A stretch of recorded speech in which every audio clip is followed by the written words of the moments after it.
In this episode, I'm sharing 3 terrifying true stories from quiet Ontario towns. For safety reasons, the names and locations have been changed, but the darkness behind these events is untouched. Before we dive deeper, go ahead and subscribe if you love daily horror stories. There's a new one waiting for you every single day.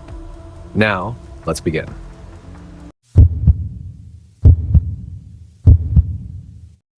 Everyone around Northford Bay knew about the Hollis property, even though most folks hadn't driven past it in years. The old farmhouse sat roughly 20 kilometers outside town, along the old provincial highway that once linked logging camps before newer routes were built closer to Lake Halden. My uncle, Martin Hollis, had owned those 87 acres since the late 1970s, working the land until his health gave out in 2018. He died that November, and somehow I ended up as the only family member left to inherit it. I had just turned 29 and was stuck in a dead-end warehouse job in Millington when the lawyer called. The property included the house, 2 barns, and enough overdue taxes that I'd either have to sell quickly or figure out how to make the place earn money again. I chose the second option, partly because I needed to get out of my life after the divorce, and partly because the idea of being alone for a while felt safer than I wanted to admit. I reached Northford Bay on a dull, metallic gray afternoon in March of 2019, one of those days where the sky and the lake become a single sheet of cold steel. The drive out to the farm took longer than I remembered from when I visited as a kid, and when I finally turned onto the gravel lane, I was startled by how much the forest had clawed its way back toward the fields. The neighbors later told me Uncle Martin had stopped real farming around 2015. He kept a few chickens, patched up the buildings just enough so they didn't fall over, and abandoned the rest to time. The farmhouse looked worn out, but still salvageable. Peeling white paint and a front porch that sagged under my weight as I stepped up to unlock the door. The first few weeks were exactly what I expected. Cleaning decades of accumulated junk, sorting through the office where Uncle Martin had kept obsessively detailed notes on every seed he bought and every repair he made since 1979. I dug through boxes of old photos showing the property in its prime, huge open field in the summer, bright red barns freshly painted, and my uncle as a much younger man, always alone, always serious, standing beside machinery or tools. He never married, never had kids, and from what the remaining neighbors told me, he kept mostly to himself his entire life. The main barn needed the worst of the work, so I started there once the April snow melted enough to walk without sinking. The building was massive, built in the 1950s with heavy, hand-hewn beams and a loft that somehow still smelled faintly of hay, even though it had been empty for years. I was clearing the ground floor, hauling rusted tools and broken boards to a burn pile, when something about the north wall caught my eye. The concrete foundation didn't look uniform.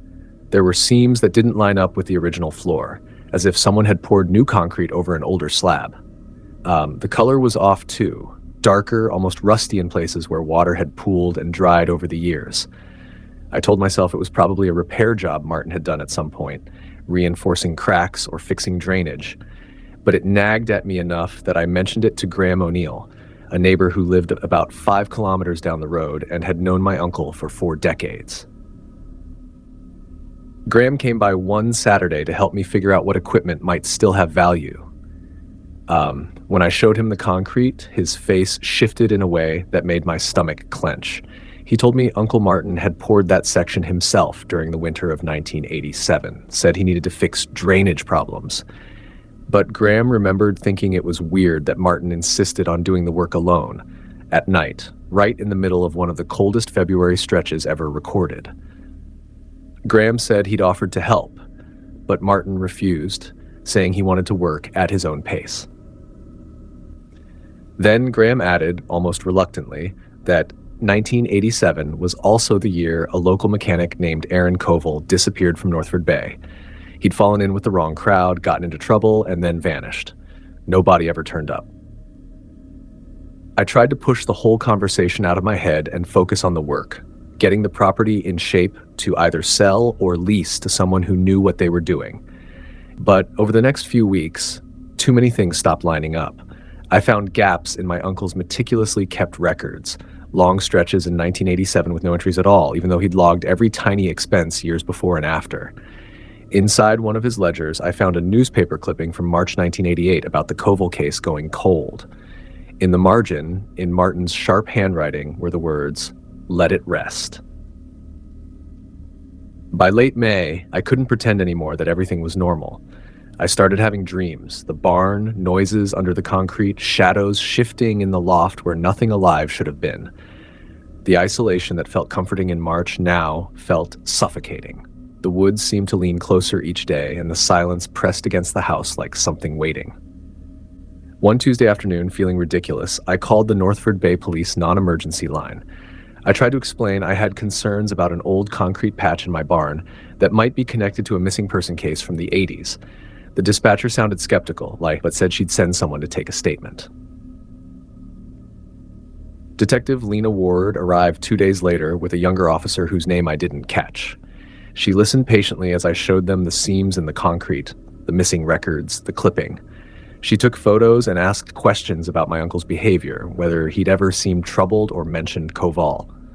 I told her the truth. I barely knew the man, and most of what I knew came from sorting through his belongings after he died. A week later, she called back. They were bringing in a ground-penetrating radar team. Something about the information I'd given matched details about the Koval case that weren't public. They came on a Monday morning with equipment I'd only ever seen on crime shows, mapped out a grid across the barn floor, and began the slow scanning process. I watched from the doorway, nauseous, knowing that whatever they found would change everything, not just about the property, but about my family. 3 anomalies showed up on the radar, shapes consistent with what Detective Ward carefully described as potential remains. They brought in excavation tools that same afternoon, breaking apart the concrete I'd walked across dozens of times since March. I stood outside with Graham O'Neill, who'd driven over when he saw the cruisers. Neither of us spoke as the hours dragged into evening. Around 7 o'clock, they uncovered Aaron Koval, wrapped in layers of tarp and plastic that had decayed after 32 years underground. But there were others. 2 more bodies lay buried within a few feet of Koval, wrapped the same way. Detective Ward emerged with an expression I'll never forget. Professional control barely masking genuine horror. She told me this was now a multiple homicide investigation, and that I needed to find somewhere else to stay while they processed the scene. Over the next week, forensic teams from Ravenhurst and the Provincial Major Crimes Unit arrived. They excavated the entire barn floor and found 5 bodies in total, buried between 1987 and 1994, based on preliminary estimates. The news exploded within days. Reporters camped at the end of my driveway asking whether I'd ever suspected my uncle, whether there'd been warning signs I ignored. I had no answers they wanted. Nothing simple or satisfying. Uncle Martin had no criminal record, no history of violence, nothing. But Detective Ward later told me they'd uncovered connections between the victims and a criminal network that operated in Northford Bay during the late 80s and early 90s. Drugs, enforcement, disappearances that were never solved. They believed Martin had either been involved or had allowed his property to be used for disposal, maybe willingly, maybe under pressure, maybe because he needed the money to keep the farm alive. By late summer, they had identified 3 of the 5 victims. Koval was first, then a woman named Lydia Wren, who disappeared from a Northford Bay apartment in 1989. The third was a man from Eastport with ties to organized crime, reported missing in 1991. The remaining 2 were too badly degraded to match with any existing missing person reports. I sold the property in October 2019 to a developer who planned to demolish everything and turn the land into residential lots. But I've heard the project stalled once buyers learned what had been found there. I took a financial hit after legal fees and everything else, but I didn't care. I just needed to cut myself loose from that place and whatever my uncle had been part of. Even now, I sometimes think back to those months, walking across that barn floor without knowing what lay beneath, sleeping in a house where a man who hid bodies had lived for decades. Detective Ward told me they had no evidence Martin killed anyone himself, that he'd probably been a facilitator, someone who helped dangerous people because he needed something from them. But that distinction doesn't mean much when I close my eyes and remember the smell of the barn, the rust-colored stains in the seams, or the crushing silence of those northern nights when I was living with secrets I didn't yet know existed.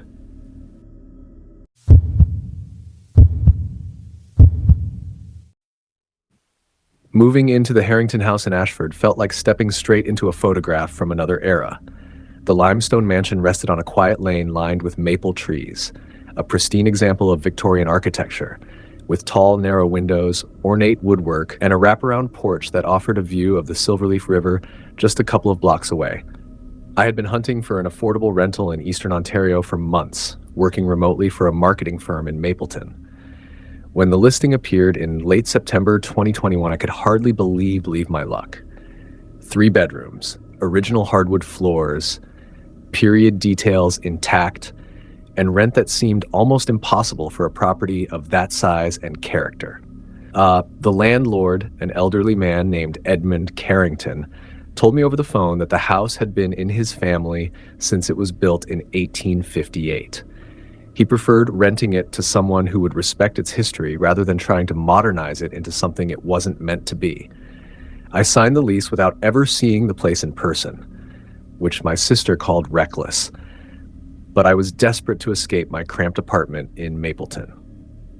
The remote work setup made location secondary anyway. Edmund met me on move-in day in early October, a distinguished man in his 70s, walking with a cane, speaking with careful precision, as though every word had been weighed and measured over a lifetime. He gave me a tour that lasted nearly 2 hours, pointing out which floorboards creaked, where the original servant's staircase climbed to the second floor, and which windows tended to stick in humid weather. Almost casually, he mentioned that his grandmother had been the last family member to live in the house full-time, passing away in 1994, and that since then, tenants rarely lasted more than a year or two. When I asked why people left so quickly if the house was in such good condition, Edmund paused at the base of the main staircase. "Some find the isolation difficult," he said. "Living alone in a house this old requires a certain temperament." The way he said it made me suspect there was more to the story, but I was too focused on carrying boxes inside to press for details. That first week felt like a dream. Evenings were spent wandering downtown Ashford, a town that seemed frozen in the 19th century, with stone buildings and historic plaques on every corner. The house itself was a joy to inhabit, rooms drenched in afternoon sunlight, enough space upstairs for a proper home office, and corners that seemed to invite quiet reflection. The first unsettling moment came on my 8th night. Around 3 a.m, I awoke to the sound of deliberate footsteps in the hallway outside my bedroom, slow, purposeful, pacing back and forth. My initial thought was that Edmund had come by to check on something, and I hadn't heard him enter. But when I opened my door, the hallway was empty, silent. I checked every room on the second floor, then went downstairs to confirm that all doors and windows were locked. They were. I told myself it was just the house settling, that the footsteps were some other mundane explanation. Yet the footsteps returned each night around the same hour, always in the upstairs hallway. By the end of the first week, I was sleeping with earplugs, trying to convince myself that this was normal for a house over 160 years old. Things escalated in mid-October. I began noticing abrupt temperature drops. While working in my office, the room would suddenly become so cold I could see my breath, only to return to normal within seconds. It happened multiple times a day with no discernible pattern, always accompanied by the nagging sense that someone was behind me, watching. One afternoon, all the doors on the second floor slammed shut simultaneously while I was downstairs making tea. Shaken, I called Edmund. He listened with genuine sympathy and suggested I speak with the Ashford Historical Society. "They can give context about the house's past," he said, "which might help explain some of what you're experiencing." When I pressed him about whether the house might be haunted, he admitted that several previous tenants had reported strange occurrences, though he himself had never experienced anything beyond rational explanation. The house had been thoroughly inspected and maintained to modern standards. That Tuesday evening, I met Clara Winslow, a historian researching the Carrington family for a book on prominent local lineages. She recounted the tragedies that had touched the house over the decades. In 1873, two of the original owner's daughters, ages 7 and 9, died of scarlet fever within days of each other. In 1921, a maid fell from a second-story window under unclear circumstances, with whispers suggesting either accident or suicide. And in 1967, Edmund's mother suffered a mental breakdown while living there, claiming she could hear children laughing in empty rooms and see a woman in a long dress standing at the windows, watching the street. Clara showed me newspaper clippings spanning decades, documenting unexplained phenomena in the house stretching back to the late 1800s. One article from 1912 described how servants refused to enter certain rooms, particularly the nursery once occupied by the two girls. Another from 1968 detailed Edmund's mother's hospitalization, quoting her doctor, "She had believed the house was trying to communicate with her, though he attributed this to her declining mental health rather than supernatural forces." Returning home that night, I felt both validated and unsettled. The historical context explained some of the events, but it also meant I was living in a house where people had died, where tragedy had seeped into the walls over generations, and where the line between past and present felt unnaturally thin. I began documenting everything, keeping a journal by my bed and recording audio whenever the temperature dropped or unexplained sounds arose. The recordings captured things I could not explain, whispers that sounded like children, though the words were indistinct. Piano music, even though the house had no piano, and never had for decades, according to Edmund. Footsteps tracing repeated paths, as if someone were walking the same route they had in life. The most disturbing recording came late one October night. At 3 a.m., I woke to find my bedroom door ajar, even though I had locked it. I grabbed my phone and recorded. For nearly 4 minutes, a soft, distant lullaby echoed through the hallway, like a woman humming to herself. I shared the recordings with Edmund during a scheduled maintenance check in early November. He listened carefully, his expression darkening with each clip. Finally, he admitted what he had been reluctant to say. Every tenant who had lived in the house more than a few weeks had experienced similar phenomena. Most left within 3 months, unable to cope with the constant feeling of being watched, the doors slamming on their own, the inexplicable cold spots. Edmund had hoped I might be different, that my skepticism and education would offer immunity. But he now saw the pattern was unavoidable. He offered to let me break the lease without penalty. I resisted. Weeks of rationalizing the events had left me no closer to understanding, but hearing Edmund confirm the house's history provided a strange relief. I was not imagining it. I was not losing my mind. The house was haunted, or at least something mimicked haunting so convincingly that the distinction was irrelevant. I stayed through November into December, partly out of stubbornness, partly because I felt a responsibility toward whatever presence lingered. The fear that had dominated my early days shifted into weary coexistence. I acknowledged the footsteps aloud, accepted the cold spots with blankets, and left small offerings, flowers on the table near where I had heard children's voices, a candle in the window where the woman in the long dress had been seen. The activity changed subtly. Footsteps became less agitated, more like routine movement. Temperature drops were no longer aggressive, more like stepping between seasons. One mid-December night, the piano music returned, but this time it played a full, beautiful melody, a classical piece I later identified as Chopin's Nocturne in E-flat major, popular in the house's early decades. I left Harrington House at the end of December 2021, not out of fear, but because my company ended remote work. Edmund seemed genuinely saddened, noting I had lasted longer than any recent tenant. I told him the truth. Living there had been one of the most unsettling yet fascinating experiences of my life, a lesson in coexisting with the inexplicable. Even now, I wonder about the house, whether the next tenant encounters the same phenomena, whether they feel fear, curiosity, or resignation. I wonder if the children from 1873 still linger in some form, if the maid's spirit still watches from the window. I wonder if houses absorb the emotions of the past, becoming vessels of grief and loss, revealing themselves only to those sensitive enough to notice. I do not have answers, but Harrington House changed how I perceive possibility, the spaces between rationality and lived experience, and the way the past refuses to remain buried in places that have seen too much sorrow.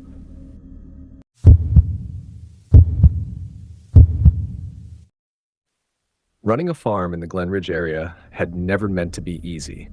By the spring of 2020, I was finally starting to grasp just how much my grandfather had managed on this land before his stroke left him unable to keep up with it all. The 120 acres of mixed crops and orchards stretched along a steep ridge, offering views that drew tourists with cameras every harvest season. I had returned from Hamilton at 28, leaving behind a solid career in logistics to take over the family farm because no one else could or would do it. My parents had retired to British Columbia. My sister had zero interest in farming, and the thought of selling land that had been in our family since 1897 felt like a betrayal to everyone who had worked it before me. The issue was, despite growing up on this farm, I didn't actually know how to run it. I understood the basics from summers spent helping with harvests, but daily management, equipment maintenance, crop rotation schedules, those were skills I had to acquire on the fly while keeping everything running.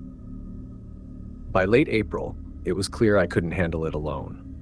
Apple season was approaching, and the vineyard needed constant attention. I put up notices at local feed stores and the agricultural co-op, looking for experienced help, someone who could commit to at least 6 months and had worked on mixed crop farms before. Most replies came from high school students seeking summer jobs or retirees wanting part-time work. Neither was what I needed. Then, in early May, a man showed up at my door unannounced. He said he had seen my notice at the Glen Ridge feed store and was interested in the position. He looked to be in his mid-40s, weathered from years of outdoor work, his forearms marked with scars and calluses that spoke of decades of labor. He introduced himself as Carl Bennett, and his Ontario driver's license confirmed it. He claimed to have spent the past 10 years working farms across southern Ontario, mostly fruit orchards and vineyards, moving from place to place with seasonal needs. There was something about him that unsettled me, though I couldn't say exactly what. He avoided eye contact, gave vague answers about past employers, and had a habit of scanning the property constantly, as if mapping escape routes or testing boundaries. Yet he clearly knew farming. He spotted equipment issues I'd missed and spoke confidently about pest management and irrigation systems. I needed help badly, so I ignored my instincts and offered him the job, allowing him to park his small trailer near the old equipment barn on the back section of the property. For the first 3 weeks, Carl proved invaluable. He worked from sunrise to well after dark, never complaining about the heat or the repetitive vineyard tasks. He fixed issues before I even realized they existed, handled machinery with a skill I didn't possess, and seemed to understand crop timing in ways no textbook could teach me. The only odd thing was how much time he spent walking the back acreage, the 40 or so acres of woodland and old pasture along a creek on the eastern edge of the property. I rarely went back there. It wasn't farmed, just a wildlife buffer between us and a neighboring hobby farm. When I asked him why he wandered back there so often, he said he liked to clear his head after work, that all the equipment noise made him crave silence. It sounded reasonable, until I noticed he was going there even during lunch breaks, always carrying the same worn backpack and returning with dirt on his boots and scratches on his arms that looked fresh.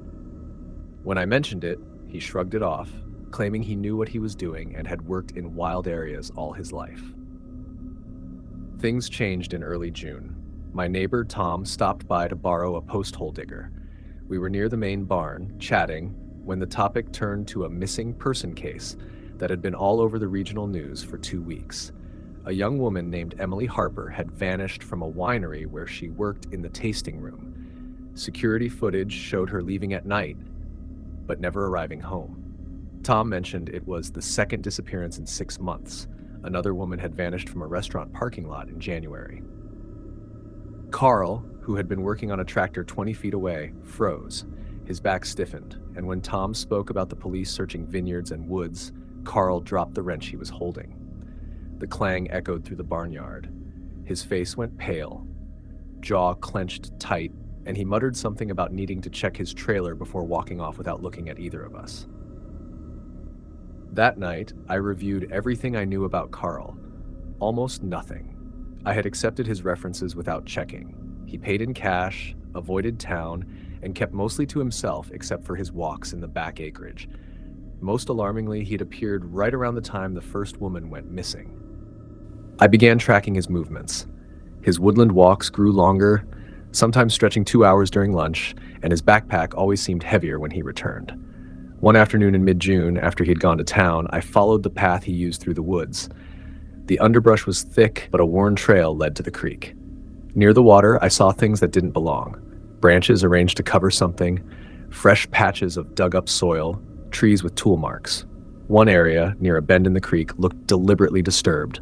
Roughly 6 feet long, 3 feet wide, with vegetation transplanted to disguise the ground beneath. I didn't touch anything, but I took photos, hands shaking.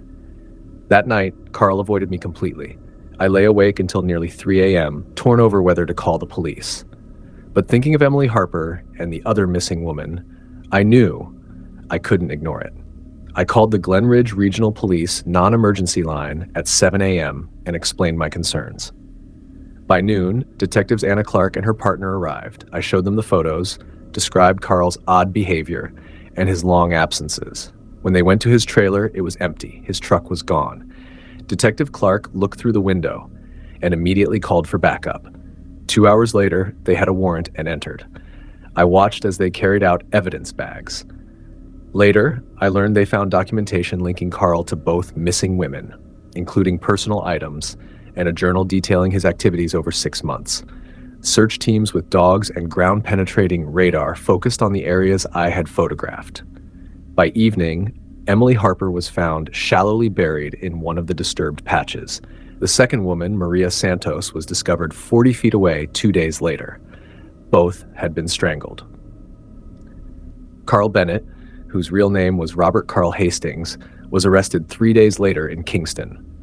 Investigators found he had been fired from a vineyard under suspicious circumstances, had briefly worked at 2 other farms, and was wanted in connection with 3 other disappearances across southern Ontario dating back to 2018. His journal detailed how he targeted isolated evening shift workers on properties with wooded areas near water, counting on farm owners being too busy to notice.